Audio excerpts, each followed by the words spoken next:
Powerful about this is that they've got an introduction by Frederick Douglass. And for those who don't know, Ida and Frederick were contemporaries, and they were closer than Malcolm and Martin, but they were still at odds. So Frederick Douglass was all about progress, and his philosophy was somewhat to the effect of, hey, if you owe me a loaf of bread and you give me half a loaf, that's progress. Ida's philosophy was, if you owe me a loaf of bread and you give me half a loaf, I need another half loaf, right?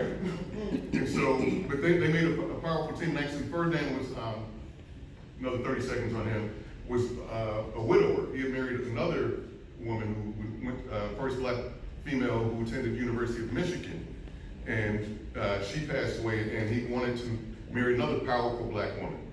And so she and Ferdinand met as a result of the World's Fair, and he was like, I want to marry you. So he pursued her for a couple of years before she acquiesced. And she was also an entrepreneur, just a little off topic, but she negotiated with him and said, I'll marry you, but I also want, because he was the owner of the Conservator newspaper. She's like, okay, I'll take your hand in marriage and the newspaper. And he said, okay, fortunately. But she wrote, again, how thick the pamphlet is amazing, but she wrote about the contributions of African Americans to this point, the number of patents that African Americans had to this point. She talked about the artwork that was significant to this point, and really admonished America for not allowing the African American to be part of the exhibit. Ferdinand wrote The Reason Why and came up with these statistics on it, which says that, that's the wrong page. So the other page talking about, we represented over 7.5 million people in America, which was at the time about 1/8 of the population. And so for literally us to all be excluded, there were, out of hundreds of clerk positions that were available in the World's Fair, only 3 African Americans were part of that. And so that was what he considered the beginning of the exclusionary process of African Americans. And again, wrote about it, and in her final statement, she says, to the public, this pamphlet is published by contribution from colored people in the United States.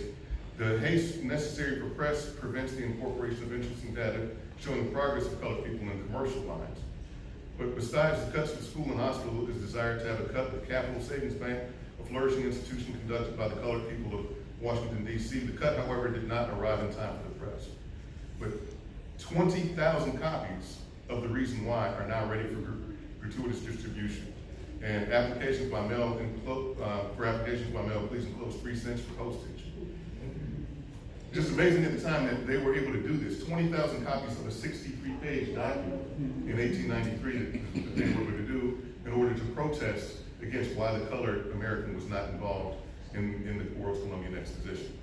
And she wanted deeper inclusion, in part because this work was going to tell the black story, right? Precisely.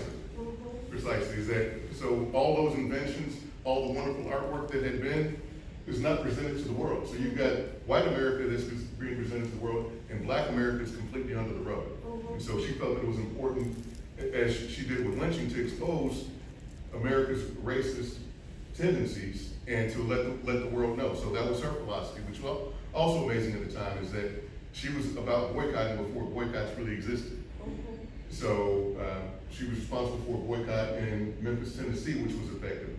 And she traveled to Europe and saw the way things operated, saw the way they did some suffrage movements, and brought those techniques back to the U.S. to make an impact for our civil rights movements. And so, in addition to trying to tell our story through the newspaper, she saw that artists at the time were also invested in telling our story and affirming our humanity to the broader world. And so that was part of the reason why she was protesting the exclusion of black people from this exposition. This was an opportunity for us to affirm and dictate to the world how powerful, how strong, how gifted and talented we were, and we were being excluded, as Professor Reed said, for a reason. So that takes me back to my question of, then who is the audience for this work?